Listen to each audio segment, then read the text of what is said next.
Je vais vous montrer comment nous avons économisé plus de 3500 $ en coulant nous-mêmes un patio de foyer en béton estampé et vous pouvez aussi le faire pour environ 600 $ malgré quelques hoquets en cours de route. Bienvenue à Axeman à tous. Comme j'ai déjà coulé ce foyer il y a une semaine, cela complique un peu les choses, mais pas trop mal. Je dois juste marquer le centre du foyer, puis je vais enfoncer cette tige en fibre de verre au centre. Un morceau de fer à béton serait idéal, mais je vais faire avec ce que j'ai. Je vais mesurer 7 pieds et demi à partir du centre, car je veux que le diamètre total de ce patio de foyer soit de 15 pieds. J'ai attaché un piquet en bois au bout de la ficelle pour marquer le cercle initial. N'ayant pas de peinture de marquage, j'ai utilisé 2 couches de crayon à la place. Je comptais disposer les formes avec ce laser visible en intérieur et en extérieur en plein jour. Malheureusement, je découvre qu'il n'est en fait pas visible en plein jour et sera en fait complètement inutile. C'est à peine visible sur ma main. Quel gaspillage d'argent absolu! Merci Klein. Je voulais verser ceci dans 4 sections différentes pour rendre le projet global beaucoup plus gérable pour quelqu'un comme moi qui n'a jamais fait cela auparavant. Et le laser aurait aidé à disposer cela parfaitement carré. Je vais le faire à l'œil pour qu'il soit le plus droit possible.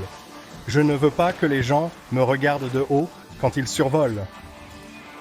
Me regarder de haut, c'est là que la présence du foyer complique un peu les choses. J'aurais pu simplement tirer une ligne droite de part en part, mais comme vous pouvez le voir, ce n'est pas trop mal, et une fois que tout sera assemblé, ce sera encore mieux. Je vais resserrer ce cercle en mesurant tout.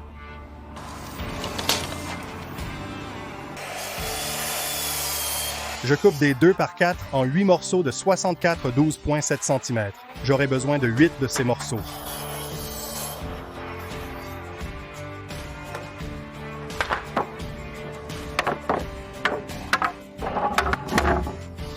J'ai ensuite utilisé la butée de profondeur de la scie à onglet pour couper des feuillures aux extrémités de 4 des 2 par 4.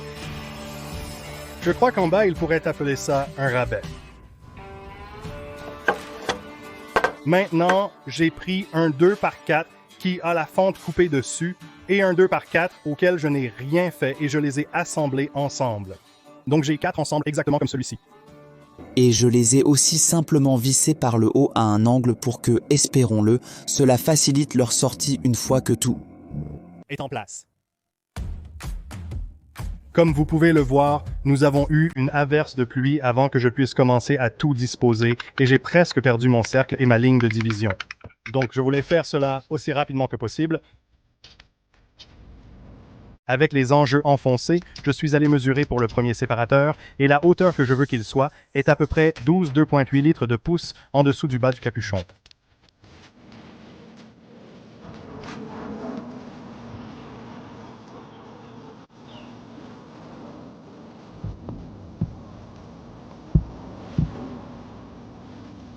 Je ne veux pas que ce soit totalement de niveau. Je veux que cela s'incline légèrement pour permettre à l'eau de s'écouler.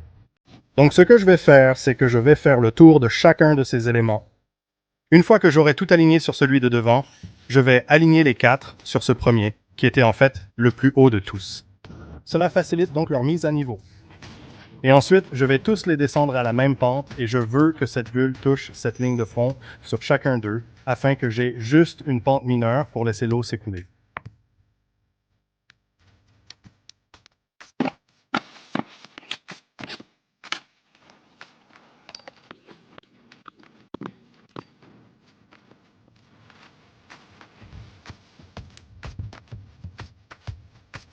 Il y a donc toutes sortes de façons de vous assurer que ceci est de niveau. Vous pourriez prendre une longue planche et mettre votre niveau dessus. Ou vous pourriez prendre un niveau à corde comme celui-ci ici et le faire courir à travers et vérifier que tout est de niveau tout autour. Ou si vous faites cela tous les jours, vous connaissez probablement une meilleure façon de le faire tout ensemble.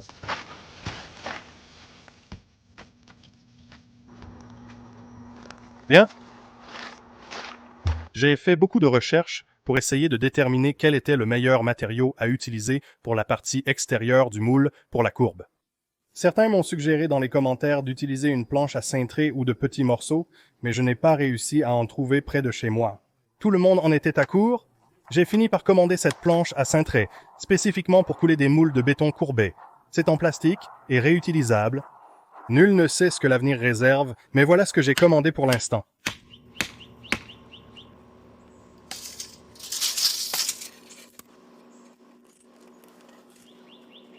Alors que je fais le tour du périmètre de ce cercle, je mesure simplement que l'intérieur est à 64 pouces et demi du foyer à partir de l'intérieur de ce moule en plastique. J'ai choisi la fibre de verre pour les barres d'armature. Je pense que c'est 3/8 de pouce d'épaisseur. Et si vous vous demandez pourquoi j'ai choisi la barre d'armature en fibre de verre plutôt qu'en acier, eh bien c'est parce qu'elle est rose. Et j'étais comme, oui, fille, rose. Rien ne dit l'été comme le rose. Ouais, c'est le printemps. Rien ne dit le printemps comme le rose.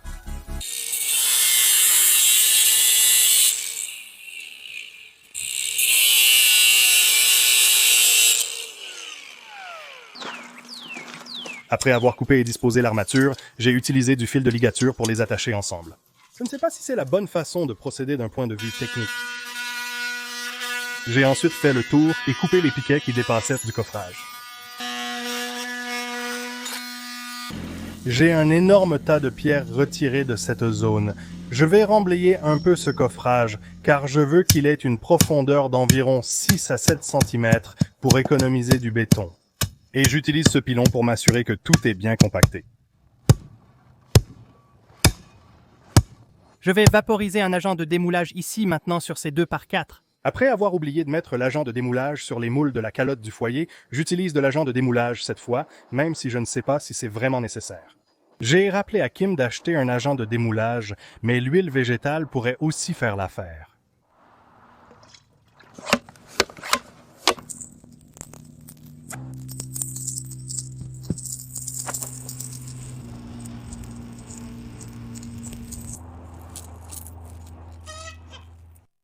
Il ne reste plus qu'à commencer à couler le béton.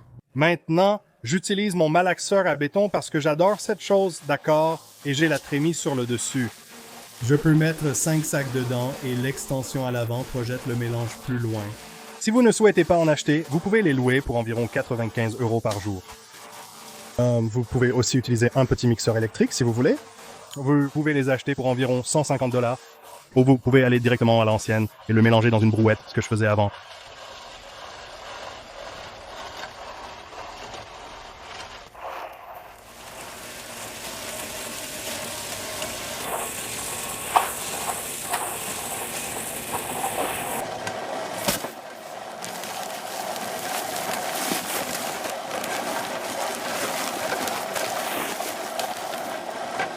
Cette section a nécessité 20 sacs de pré rapide.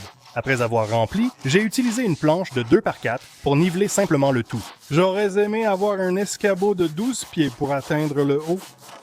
J'ai dû manœuvrer et aller de coin en coin, mais au final, ça a parfaitement fonctionné.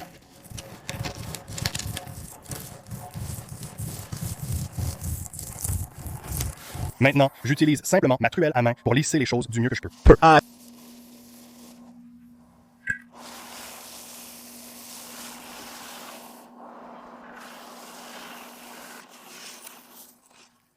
Une taloche rend vraiment facile le lissage de grandes surfaces comme celle-ci. L'achat n'est pas obligatoire si vous n'en avez pas. Vous pouvez les louer pour environ 11 $ par jour. Maintenant, j'utilise simplement une bordureuse à béton pour arrondir le bord supérieur du béton. Pour être honnête, cela a failli me donner du fil à retordre. C'était tellement frustrant parce que chaque fois que je l'aurais parfaitement arrondi, je rattraperais ce bord avant ou arrière en allant et venant, et je le gâcherais et je le déplacerais à nouveau.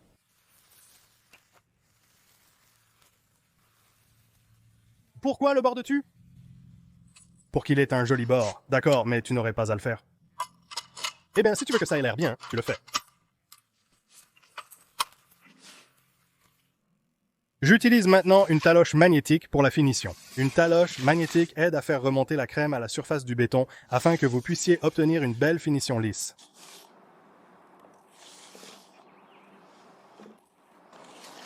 Comme je veux un aspect de béton estampé qui ressemble à de l'ardoise, j'ai acheté ce rouleau sur Amazon. Vous remarquez son étrange texture? J'aimerais qu'il soit un pouce plus long. Je ne comprends pas pourquoi ils ont cette longueur au lieu d'une longueur standard. Je crois que le béton est prêt. Nous sommes sur le point de le découvrir, mais je n'en suis pas certain. Je pulvérise ce même agent de démoulage que j'ai utilisé sur le formulaire plutôt sur le béton maintenant. J'espère que je n'ai pas trop attendu.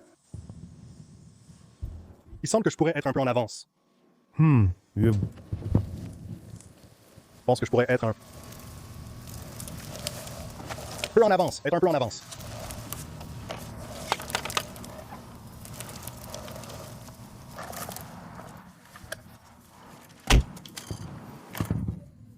Merci. Cela commence à devenir pénible. Nous avons conclu qu'il était de toute façon trop tôt pour la plupart de ces projets.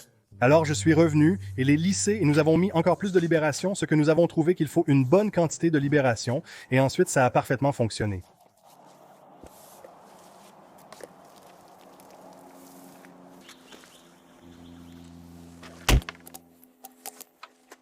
Stupide, stupide. Le béton ferme a donné les meilleurs résultats. Impossible d'y enfoncer la main, mais possible d'y enfoncer le doigt si désiré. Si cela a du sens. 24 heures plus tard. 2 versements payés, 2 restants. La prévision météo pour aujourd'hui est de la pluie cet après-midi. Je le risque?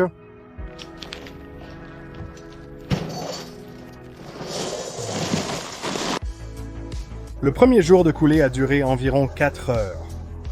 Le deuxième jour, nous avons moins filmé car nous vous avions déjà tout montré. Mais nous avions aussi une sorte de routine bien établie.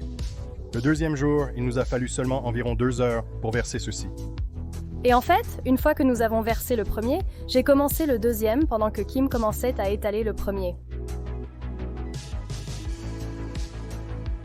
Et que croyez-vous, la pluie est venue.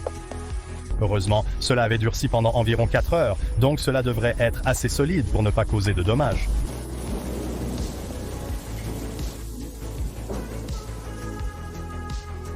Le lendemain matin, j'ai commencé à enlever les formes et mon intention initiale avec ces séparateurs était que je les avais vissés en angle par le haut afin que je puisse les séparer, mais je ne pouvais pas atteindre ces vis.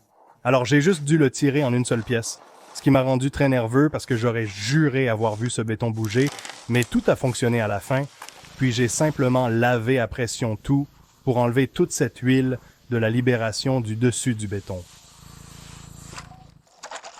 Donc pour la tâche sur ce béton, c'est une tâche à base d'acétone. Je vais mélanger cette boîte de couleur avec un gallon d'acétone et la raison pour laquelle j'ai choisi cela est parce qu'elle sèche en 10 secondes. Est-ce que ce pulvérisateur est résistant au solvant? Votre supposition est aussi bonne que la mienne. Je vais tester cela sur l'une des pierres de pas que Kim a faites avec du béton supplémentaire de la bétonnière. Regarde ça. C'est déjà sec, c'est fou. C'est plus humide dans le Sentry. ça est 100% sec. Finalement, j'ai encore plus dilué ceci. J'ai mélangé un autre gallon d'acétone parce que j'avais l'impression que c'était beaucoup trop sombre.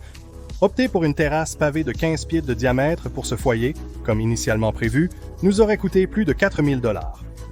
Une terrasse en béton estampé faite par un tiers aurait été encore plus onéreuse. Ayant déjà les outils et le bois, cela m'a coûté environ 400 $ à réaliser. Mais si vous n'aviez rien de tout cela, vous pourriez le faire pour environ 600 $.